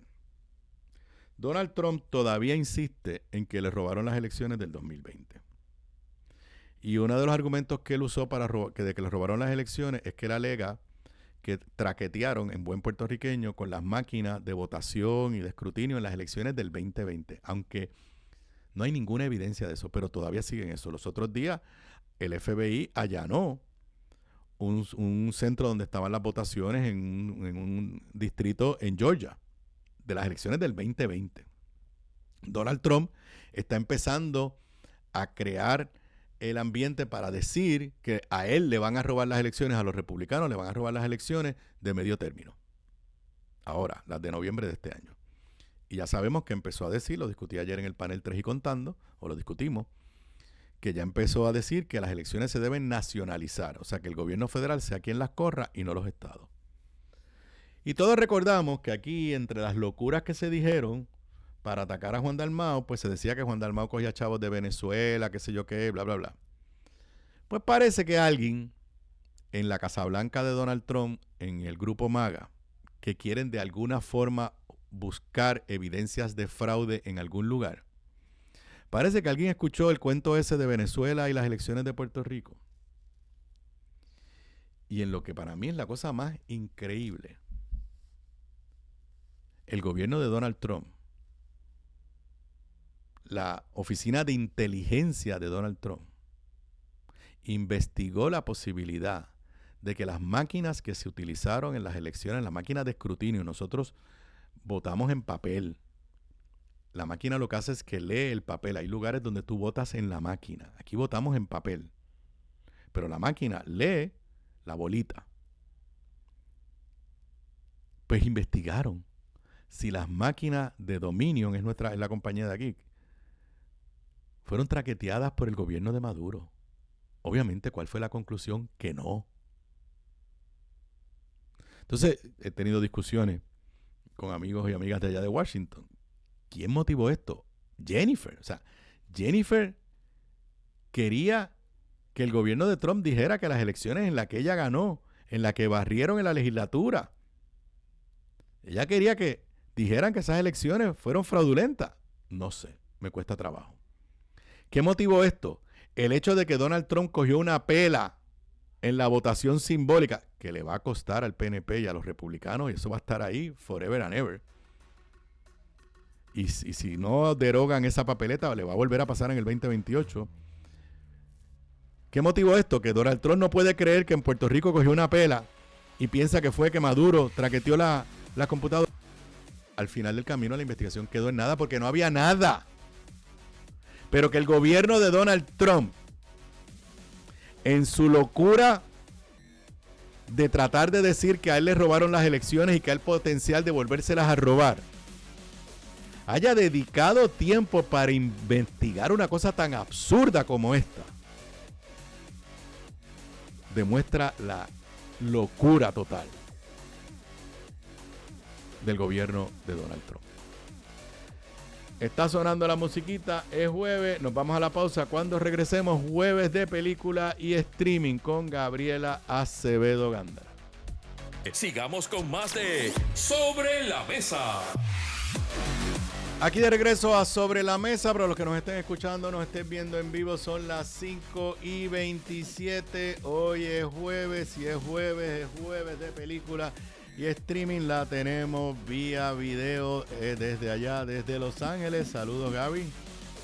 Saludos. ¿Cómo está el clima por allá? Aquí no ha parado de llover. Digo, creo que ya paró de llover, por lo menos cuando llegué. Pero ¿cómo está por allá en Los Ángeles? Con un calor. Está en 80 grados todos los días acá. Pues aquí ha estado acá en San Juan en 70, 71, 72, 73. Es una cosa media extraña. Bueno, sí, veo que hay muchos estrenos hoy, pero te tengo que admitir que como que ninguno a mí me llama la atención, son como medio raros. Dale. A mí tampoco. Bueno, hay uno que lo vi que de ese te cuento. Usualmente enero se le conoce como una época donde o tienes tus películas de Oscar, ¿verdad? O tienes you dump movies. Es como que las que no sabes dónde más sacarlas, las que no piensas que tampoco te van a hacer mucho dinero, las que no sabes dónde poner en el calendario, las sacas en enero. Así que tienes una mezcla interesante de películas aquí. Bueno. Ok, pues no, vamos a ver. ¿Con qué empezamos? La primera que tenemos es una nueva versión de Drácula. Okay. Es una película francesa del director Luc Besson que ha estado en controversia en los últimos años, vamos a decir eso. Y por lo que entiendo es como una reimaginación de la historia que conocemos de Drácula, pero como más como un romance gótico, ¿verdad? Y entonces pues la descripción misma dice: tras la muerte de su esposa, un príncipe del siglo XV renuncia a Dios y se convierte en vampiro. Siglos más tarde, en Londres creo que el siglo XIX, vio una mujer parecida a su difunta esposa y la persigue. Y entonces pues es esa parte más, una versión diferente de Drácula, no sé exactamente qué elementos está tomando, además de lo del vampiro, ¿verdad? De la versión original de Bram Stoker y todo eso. Así que estaba tratando ahora mismo de buscar la reseña y voy a decir que casi todo el mundo dice, bueno, él es un buen director, está interesante, pero la película tampoco le están dando súper reseñas positivas, voy a decir, dentro de eso. Okay. Así que, right, la próxima tenemos una comedia española que se llama Aída y Vuelta. Parte del elenco ha estado en Puerto Rico y ha estado por ahí de Media Tour.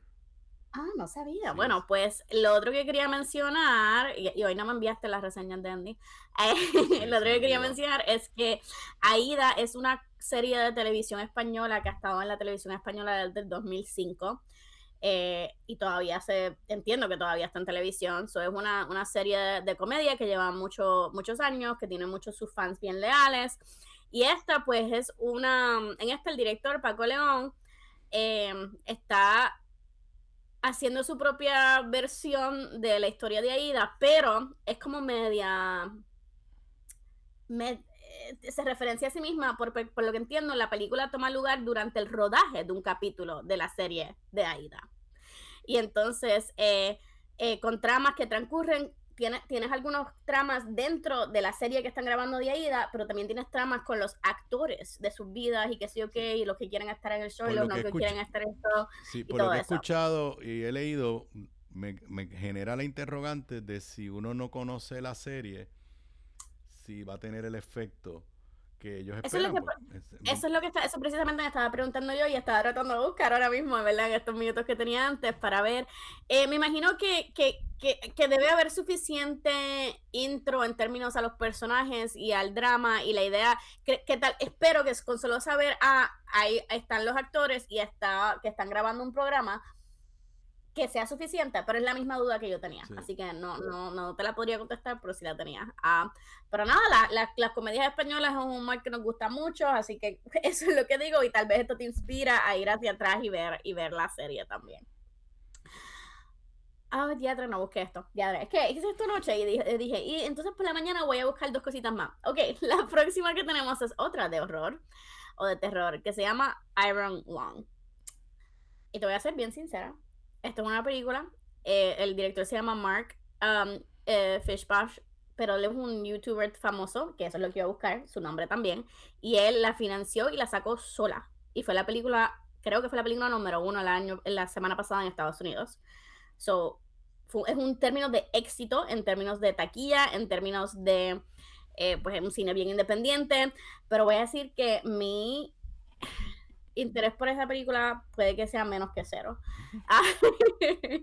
Y lo otro que estaba tratando de encontrar es cuál es el trama. He visto 2 trailers y todavía no sé. Nada, te voy a decir lo que la descripción decía: en un futuro devastado por el rapto silencioso, o The Quiet Rapture en inglés, un prisionero navega un océano de sangre en una luna desolada usando un submarino llamado el Iron Lung, ¿verdad? Mientras busca estrellas y planetas perdidos. Parece que estás como que en un... Yo no sabía, cuando la leí que tú me enviaste, yo no sabía si esto era un poema o qué era esto, porque no entendía nada de eso. Eso es lo que te digo, es como que no sé. Sé que sí la debo mencionar porque definitivamente hay audiencia para ella, porque le fue muy bien en el cine. Y estaba buscando algo porque había visto que había algo de controversia de que si la contaron, que si estaba número 1 o no, que si entonces lo que querían era que la que yo fui a ver, la de Send Help, fuera número 1, que si entonces por eso la descontaron. Yo sé que había un poco de drama en términos pero este número 1, este número 2 ha sido un éxito de taquilla. Ha sido un éxito de taquilla, sí, y pues muchas veces hemos hablado de que si se puede, estos youtubers, que si se puede, ¿verdad?, trasladar a estos éxitos, y hemos visto ejemplos en los últimos años de que sí, hay futuro para eso. Simplemente por eso te la busco. Iba a buscar lo que iba a buscar esta mañana que se me pasó era específicamente cuánto dinero hizo. Creo que fue 7 millones. Si estoy para un budget de nada, ¿sabes? Le hicieron con nada. Así que en términos de eso, muy, muy éxito, una manera muy, especialmente ahora que estaban, ¿verdad?, descifrando a dónde va el cine, cómo se hacen películas de budgets más pequeños, pues un éxito en términos de eso. Pero mala mía que iba a buscar lo específico y simplemente se me pasó.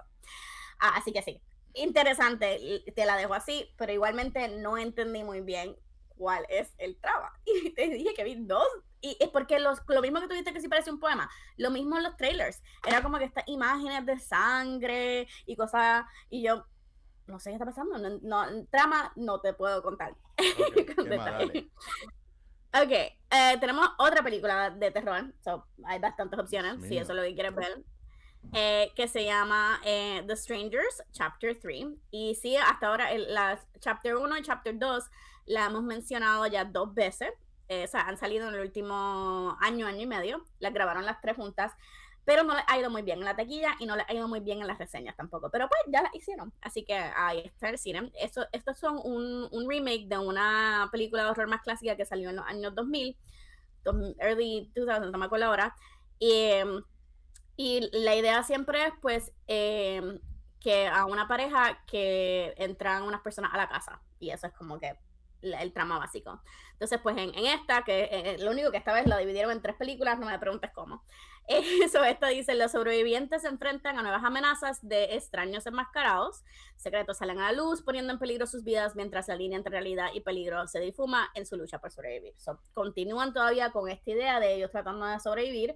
La actriz principal es Madeline Page, que yo la conozco mayormente por Riverdale.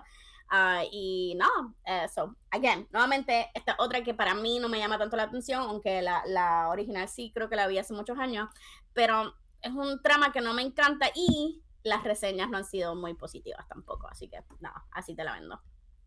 Entonces tenemos también una película de animación que se llama Taffiti Across the Desert, que estaba tratando de buscar un poco más de información porque me parece que es como, no creo que tiene distribución así de un estudio grande en Estados Unidos, creo que es una película nuevamente más pequeña, porque cuando fui a buscar las reseñas nada más tenía bien poquitas reseñas, pero básicamente es una historia de Taffiti, que es un animal, un joven suricata que conoce a Bristles, un cerdo salvaje, y un poquito el vibe de Timón and Pumba de Lion King. Y entonces Bristles como que quiere ser amigos, pero Taffiti no dice que lo puede hacer todo solo. Pero Taffiti tiene una misión porque su abuelo tuvo un accidente que creo que una serpiente lo mordió y está buscando pues la medicina para salvar a su abuelo. Así que va a través del desierto a buscar esta flor mágica. Y Bristles se convierte en pues la persona que va con él y lo ayuda, aunque él no quiere ser amigos, ¿verdad? Por lo que he visto, es una que le va a gustar mucho a los niños, pero no necesariamente a sus padres, ¿verdad? Que sí tiene cierto charm, pero tampoco es lo mejor que ha dado. Nos están sonando la musiquita, creo que nos faltan 1 o 2, pero la dejamos para luego de la pausa. La dejamos para pausa. Okay. Regresamos con más de Jueves de Película y Streaming luego de la pausa. Radio Isla 1320, El Tránsito. Es jueves, son las 5:38. Yo no sé si ya dejó de llover. Llevo 2 horas aquí dentro del estudio de Radio Isla 1320. ¿Cómo estarán nuestras carreteras? Con el informe del tránsito, Aixa Vázquez. Saludos, Aixa. Saludos, excelente tarde. Bueno, no solamente dejó de llover, sino que finalmente pudimos ver los rayos del sol, así que ya hace unos cuantos días que no los veíamos, pero saben que las condiciones del tiempo se anticipan deterioradas nuevamente para el fin de semana. Pero bueno, por lo pronto el tránsito evidentemente mucho más favorable que los primeros 3 días de esta semana, donde la lluvia provocó bastantes estragos a nivel general en las carreteras del país. A esta hora, algo de tránsito lento como siempre, eso sí, en la Valdoriotti, en los elevados en Santurce, hasta la entrada a lo que es la marginal de Los Ángeles en dirección hacia Carolina. La zona del expreso de Diego, saliendo del túnel Minilla en dirección hacia Bayamón, pesado por lo menos hasta Puerto Nuevo, pero el expreso Kennedy está más complicado, así que la 22 tal vez para aquellos que van hacia el área norte es mejor opción, porque en el caso de la carretera número 2, que es la Kennedy, el tapón se extiende hasta Metro Office Park y eventualmente hasta el área de Santa Rosa. El expreso Las Américas, tránsito lento de norte a sur, allí se investiga un accidente cerca de la salida a la avenida Américo Miranda en dirección hacia Caguas, en los carriles regulares.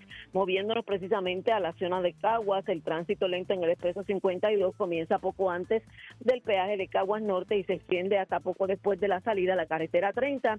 En esa 30 se investiga un accidente cerca de la salida a Plaza Centro en dirección de Caguas hacia la zona de Gurabo, agravando el tránsito de por sí pesado ya a esta hora de la tarde. Mientras tanto, la carretera número 1 en el sector La Barra, cercano a Caguas Expressway Motor, hay tránsito lento. También la Martínez Nadal, cerca de la salida a la 199, y regresando al expreso de Diego en el norte, libre, sin complicaciones, más allá del taponcito de Toa Baja hacia el área de Dorado. Finalmente, en el sur del país, el tránsito saliendo de Ponce es sumamente cómodo, y también en la carretera número 2 en la zona oeste. Algo de tapón en dirección de Mayagüez hacia Añasco. Que tengan excelente tarde. Estás escuchando Sobre la Mesa con Aníbal Acevedo Vilá por Radio Isla 1320 y radioisla.tv. Sigamos con más de Sobre la Mesa. Aquí de regreso a Sobre la Mesa, son las 5:43, es jueves, ya en el último segmento de Jueves de Película y Streaming con Gabriela Acevedo. Bueno, Gaby, nos queda una o dos películas porque tenemos aquí una controversia que inician hoy. Bueno, primero quiero decir que sí, que Iron Long, el director, su YouTube name es Markiplier, si lo conoces por ahí, pues ahí lo sabes, y que sí, por alguna razón que todavía no he podido entender, sí como que lo quitaron del reporte de Box Office, aunque la realidad es que vendió un montón y que fue la película número 1, pero nada. Regresamos. Tenemos entonces una película de crimen que se llama Dead Man's Wire, que es del director Gus Van Sant. Gus Van Sant mayormente es un director que ha trabajado ya por 30, 40 años en Hollywood. Mayormente te diría que es famoso por la Good Will Hunting y Milk. Muchas de sus películas tienen mucho que ver con LGBT, etcétera.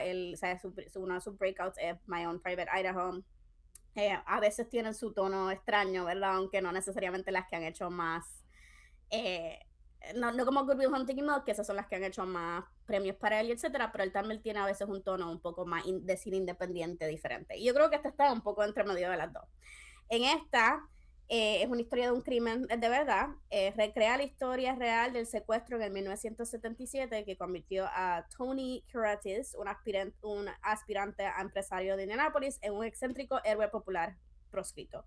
Por lo que entiendo, era un hombre que siente cierta frustración por, no sé si un jefe o alguien que le dio un trabajo, algo así, y entonces decide que va a secuestrar a el hijo y le va a poner aquí un Dead Man's Wire, ¿verdad? Con una pistola, hasta que le pidan perdón por el jefe por eso, y él dice que no. Eso es más o menos por lo que vi por el trailer.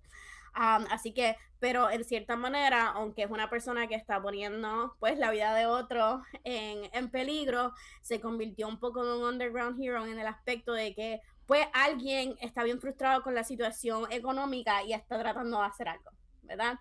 Y por eso es como que un anti-hero en términos de eso. No sabía mucho de la historia, pero nuevamente esto es un director que es muy bueno, y así que nada, me llamó la atención en términos de eso. Entonces, tenemos el actor es Bill Skarsgård, que es uno de los 7 hermanos Skarsgård, y también tenemos a uno que no veo hace años, Dacre Montgomery, que estuvo en Stranger Things Season 3.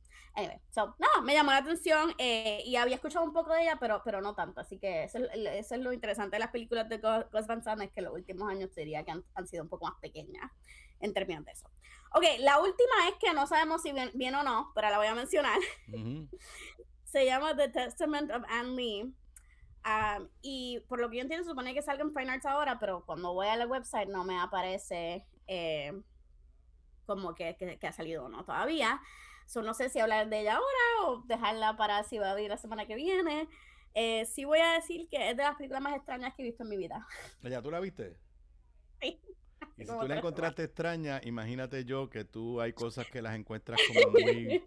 Wow, yo la fui a ver porque me encantaba el póster, que no lo vemos aquí, y porque me encanta la actriz, que es Amanda Seyfried, y no tenía mucha idea de lo que era. Es un musical, que no lo esperaba, es un drama, y está inspirada en los hechos reales de una líder religiosa, Anne Lee, que es la fundadora del movimiento Shaker en los Estados Unidos.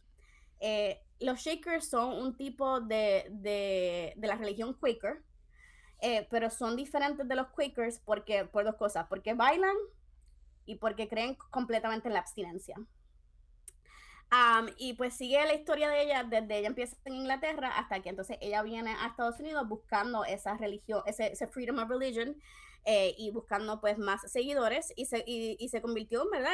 Ella llega en 1970 a Estados Unidos y construye una sociedad utópica, ¿verdad? Y pues ella dice que ella es Jesucristo femenino, y la película es hermosa porque es canciones y bailes y todo el mundo hace un super papel. Y es el biopic más interesante que he visto en muchos años, pero es extraña.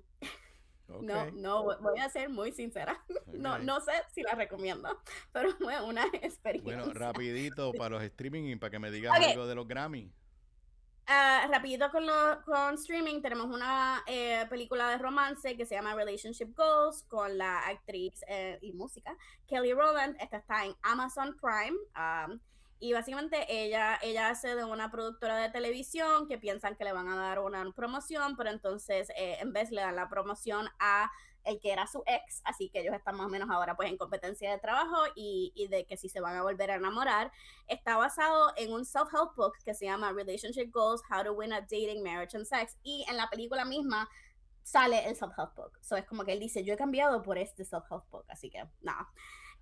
Tenemos en Hulu Ella McKay, que fue de las películas que menos dinero hizo el año pasado, dirigida por James L. Brooks, que es el director de As Good As It Gets, Terms of Endearment. Se supone que este va a ser como que su última película, pero fue rechazada por críticos y audiencias. Sigue a una joven política idealista, y creo que cuando ella sigue su familia y su trabajo, entiendo que se convierte en la gobernadora de... Nadie sabe porque la película nunca te dije en qué estado ella vive. Y entonces por último quería mencionar que en Netflix va a haber un documental que se llama The Queen of Chess, que es sobre la prodigio húngara de ajedrez Judith Polgar, que fue la primera en enseñarle al mundo que las mujeres podían jugar chess. Ajedrez. Esa es Queen of Chess en Netflix. ¿Okay?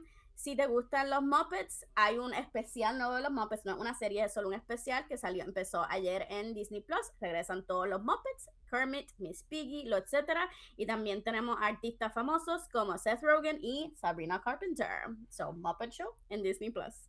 Y entonces, por último, a los que les gustan las series legales, en Netflix regresa la serie Lincoln Lawyer con su 4ª temporada, y cada temporada creo que es una adaptación de un libro diferente de la serie de libros que se llama Lincoln Lawyer, escritas por Michael Connelly, y esta está basado en el 6º libro. Así que eso, así, nunca he llegado a verla así, pero sé que tiene muchos fans porque ya está en su 4ª temporada. Pero sí, aparte, esta es una semana grande, ¿verdad? Para Puerto Rico y para Bad Bunny, porque que ganó grande. Dime, allá en Los Ángeles y en ese mundo que tú sigues, ¿cuál es el impacto que ha tenido Bad Bunny y los Grammy? Bueno, pues el impacto ha sido, bueno, primero no sé si has visto que el álbum de Bad Bunny es número 1 en China, que eso nunca pasa. So, ha tenido un impacto de que lo que yo he visto mucho online es gente que no le había dado la oportunidad al álbum escuchándolo y diciendo como que, wow, entiendo por qué, aunque yo no hablo el lenguaje, aunque sí que entiendo, eso efectivamente le ha dado cierta, tal vez, legitimidad que otros decían, yo no entiendo este fenómeno, pues ahora le voy a dar un chance. Personas que yo sigo que no pensaban que eran fans tanto de Bad Bunny, diciendo como que, ay, eso, qué emoción, yo lloré por él, y yo como que, wow, en serio. Así que esa ha sido la reacción, porque muchos de los que yo sigo online en Twitter son comentaristas de cultura, pero mayormente americanos. So, en verdad, ha sido una reacción muy, muy positiva, aparte de que la reacción de Bad Bunny mismo se ha convertido, ¿verdad?, en un meme reaction, GIF, etcétera. Así que, por lo menos, eso es lo que acaba de tener su conferencia de prensa y dicen que es la conferencia de prensa que más periodistas han ido. Sí, vi videos de la fila para entrar a la conferencia de prensa y la gente diciendo, yo nunca había visto esto en mi vida. También interesante que Bad Bunny no tocó música, ¿verdad?, en los Grammys, porque tiene ahora el Super Bowl, y nadie y todo el mundo lo aceptó, aunque cuando unos años The Weeknd hizo lo mismo, no fue a los Grammys, pero solo para, he didn't perform, y después hizo el Super Bowl. Y me acuerdo que hasta lo habían criticado en cierto momento por eso, versus que Bad Bunny, todo el mundo hizo así, hace perfecto sentido, que no va a estar practicando para los Grammys, y luego la semana pasada para el Super Bowl tiene más importancia en términos de eso. Así que eso también me daba un poco de que sí, que hay como este goodwill ahora mismo, que todo el mundo quiere que Bad Bunny haga bien, que Bad Bunny le enseñe al mundo que sí, sabes, que vale la pena, que sé yo, que él es un artista, el artista del momento. ¿Dónde vas a ver el juego? Digo, el show. Yo voy a estar en Disney y lo voy a ver en el teléfono. Oh my God. No he ido este año y yo pago todos los meses. Oh my God. Gabriela, para que sepan, Gabriela paga ella y sus amistades pagan una anualidad para ir a Disney, y sí, como si tuviera 14 años.